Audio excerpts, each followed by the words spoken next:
opinion, is it a spaceship? Is it a satellite, or what is it? Well, first of all, if you look at the craters on the moon, pretty much all of them is less than a half mile deep, but hundreds of miles wide. Something big hits an object in space, the craters don't look like that. It is a solid surface. It's an iron and titanium surface.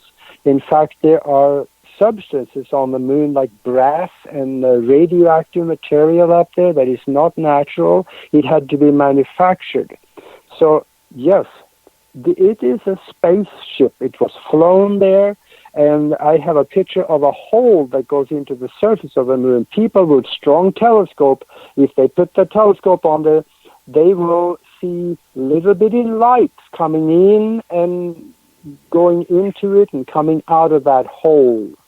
So there is stuff inside of the moon, and yes, there is probably many different races that live up there. And according to the people that has done the 20 and back program to Mars and Moon, the secret space program, they say, yeah, it's about 30 or 40 different races on the moon. So, yeah, they're up there, and it's a spaceship. Wow, thank you. I do think it is. I really think it is a, well, humanoid or alien technology. It was brought here. Like I always joke around, James and Aage, I think that our planet is a farm in more ways than one. And you know what? They probably, who knows? What they probably look at us like we're a zoo. So I don't know. I want to thank you so much for coming on. Oh, you're perfectly welcome. I had so much fun, it was probably illegal. Well, anything here nowadays is illegal. Well, again, get a hold of my producer, and we'll get you on, and let's talk time travel, because that is one of my hot subjects I love. Anything to do with time travel. Yeah. You know, I got hooked on it as a little kid when that was the Time Machine, the original movie Time Machine. Oh, yeah. Yeah, I just loved it. Yep. Okay, my friend, well, you have a great weekend. Right. It's coming up, okay? Okay, thank you very much, and we will talk again. Okay, Aage, you take care. Bye-bye. Bye. Well, James, you know what? Think about that. You know, like the moon. Like I've said numerous times, I really think the moon is not a natural planet or whatever it is. I think it was brought over here. I don't think it was just floating in our galaxy and then all of a sudden it got picked up by, by the Earth, I just don't think it got stationary exactly where I think it was put there at one point. Well, I do know this much. There is intelligence by the position of the moon, whether it be from God or aliens or whoever, because of the way it functions from the perfect distance between us and the sun, and it perfect eclipses, the way it works, the tides, the way it affects the weather and keeps life going. It's very, it would put it like this: it was not an accident by the moon being where the moon is, and the size of the moon, and the positioning of it, and all of it. No, I don't think so.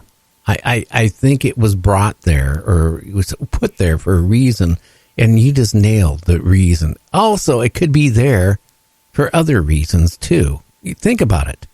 Why would there be bases on the backside of the moon? I really think there is, because, I've seen some of the images of so-called buildings and structures on the backside of the moon. And why would Buzz sit there and when he stepped on the moon and next to the crater and say, across the crater, there's UFOs, spaceships, way bigger than anything we have? Why would he have said that if something wasn't there? And go ahead. I'm sorry. Go ahead. No, you go ahead. I was going to say, if you ever want to see a guy that has severe conviction about what he knows and what he's seen, seriously, look at the face he makes, and when he turns his head, looks at Trump when he said he doesn't believe in aliens coming here. You look at Buzz. That's a guy that has seen. He knows. Well, it's not just that. Think about it. when they did crash one of the craft onto the moon, for like 20 minutes or so, it rang like a bell. Now, if it was a solid mass, why would it have rung? It wouldn't have. Right.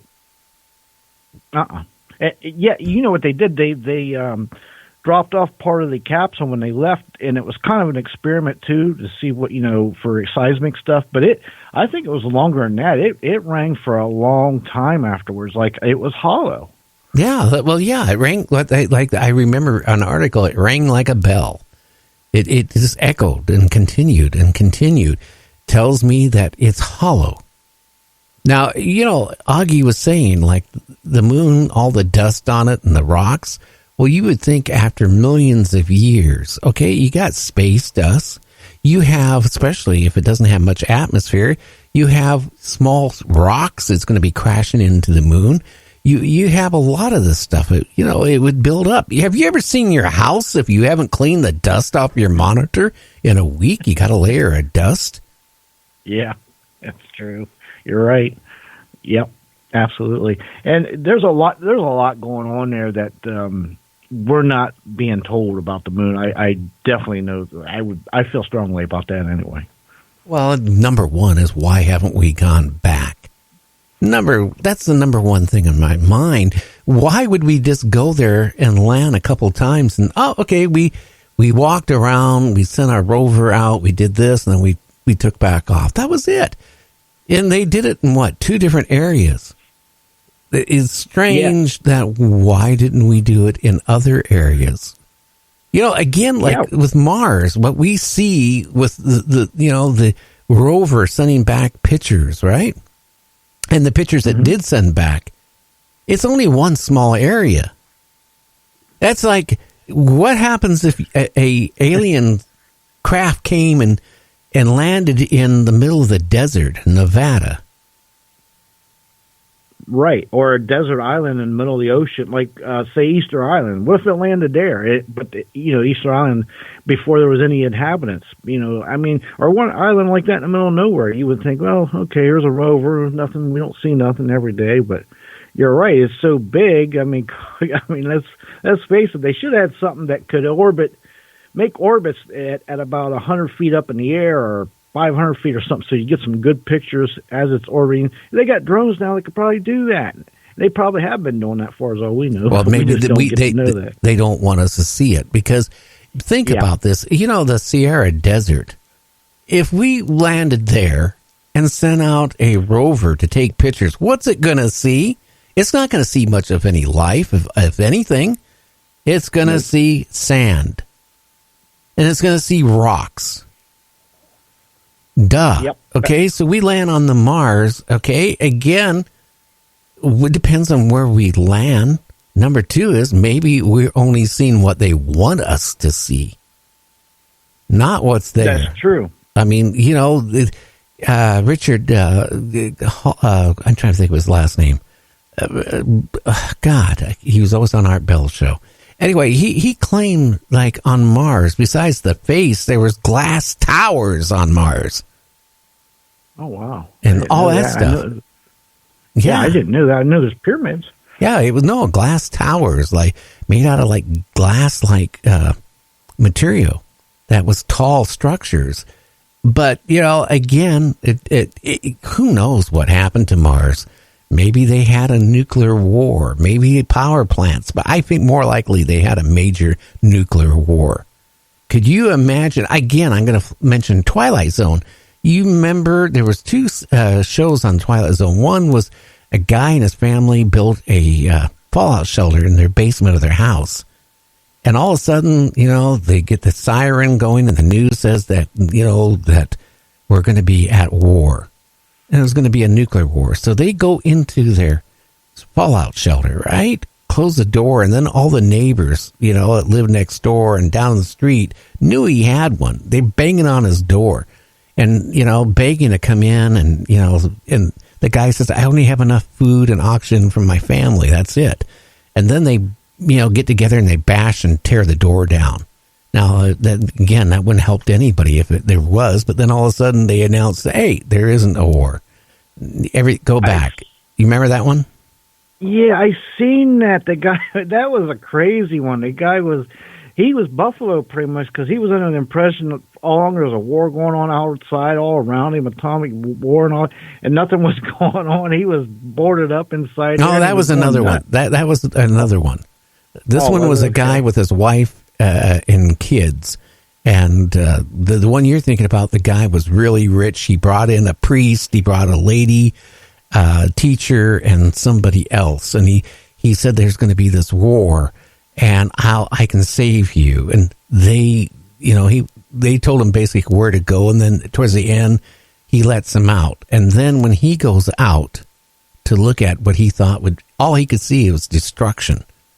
But there was nothing. There was no war. People were walking around, but in his mind, all he saw was destruction. Yeah. And then there was that other one where the guy, there was a war, and he was in the bank vault. He survived. He comes out, and everything's in ruins. And he has thick glasses, and he loved reading. So he went, and he was happy. He found the library and all these books. So he was happy till he broke his glasses. But you know what it comes down to? Think about this. If Mars had a major war, it might not have been any survivors. It could have blown out a lot of the atmosphere. Maybe some of the atmosphere, came back or it stopped the leak. But at that point, it probably annihilated every living thing on Mars. Or pretty much. Yeah, I don't doubt. I agree with you on that. That's definitely something happened there that blew the atmosphere off, and they lost a lot of water. And according to the news report I got from the scientists, there's not enough water on Mars that's drinkable, or we don't. So I don't know what's going on. As far as the mission to Mars, I don't think we're ready yet. Or if we are ready, we have that technology. They sure are keeping it close to the chest. Well, if there was water on Mars, would you want to drink it? Because the bacteria. Don't forget, our bodies are used to our bacteria. All the, if you go to another planet, there could be bacteria our body couldn't absorb without killing us. So just because there's water there, and maybe we have stuff to filter out, but it might not filter out that type of bacteria because we don't even know what it is to comprehend. So think about that. You're absolutely right. And think about the germs somewhere on us. We got to have a germ on us somewhere that we could be taken to other places. And, either way, the simplest little germ might be nothing to us or vice versa, but it could be like an epidemic to each other, depending, just like the cold on the War of the Worlds. Oh, yeah. Now, tomorrow on the show, Friday, we got a great guest. He's going to be calling in from the UK.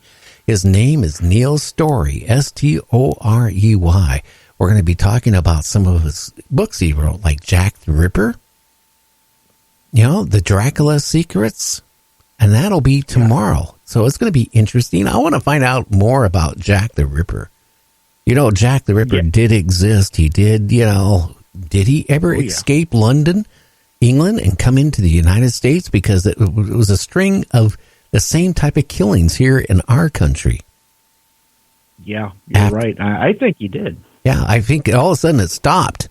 It stopped in London and the UK. All those killings all of a sudden just stopped.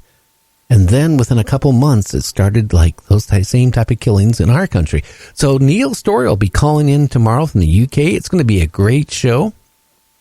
And then next week, we got some great guests booked in. Again, we're going to be talking about, the moon. And some more hidden things about the moon next week. We're going to be talking about aliens, abduction, all kinds of stuff in the paranormal. Again, you can contact us at nightdreamstalkradio@gmail.com. If you feel you have a story and you want to be a guest on the show, nightdreamstalkradio@gmail.com. Check out our website at www.nightdreamstalkradio.com. Go on to the Speaker Radio app and like us on it, please. Tell your friends on your media, hey, they should be listening to Night Dreams Talk Radio. And James, I just want to say, have a great evening and don't eat too much Frosted Flakes tonight. I won't, my friend. I will talk to you tomorrow. You know what I'm going to eat right after the show, don't you? Frosted Flakes. Actually, I'm going to take shredded wheat and Frosted Flakes, merge them together, and that's going to be my dinner tonight. That's a double indemnity. I know. Everybody have a great one. We'll catch you tomorrow.